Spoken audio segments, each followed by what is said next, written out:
ولا تقولن لشيء إني فاعل ذلك غدا إلا أن يشاء الله واذكر ربك إذا نسيت وقل عسى أن يهديني ربي لأقرب من هذا رشدا ولبثوا في كهفهم 300 سنين وازدادوا 9 قل الله أعلم بما لبثوا له غيب السماوات والأرض أبصر به وأسمع ما لهم من دونه من ولي ولا يشرك في حكمه أحدا واتل ما أوحي إليك من كتاب ربك لا مبدل لكلماته ولن تجد من دونه ملتحدا واصبر نفسك مع الذين يدعون ربهم بالغداة والعشي يريدون وجهه ولا تعد عيناك عنهم تريد زينة الحياة الدنيا ولا تطع من أغفلنا قلبه عن ذكرنا واتبع هواه وكان أمره فرطا وقل الحق من ربكم فمن شاء فليؤمن ومن شاء فليكفر إنا أعتدنا للظالمين نارا أحاط بهم سرادقها وإن يستغيثوا يغاثوا بماء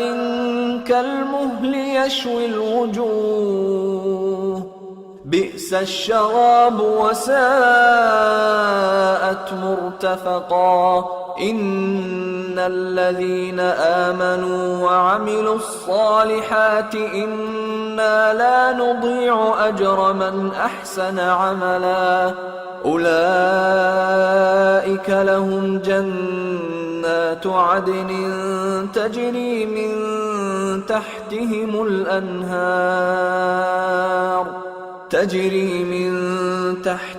الأنهار يحلون فيها من أساور من ذهب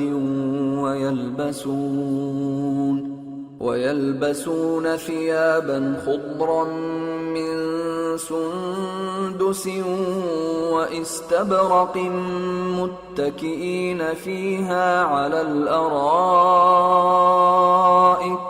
نعم الثواب وحسنت مرتفقا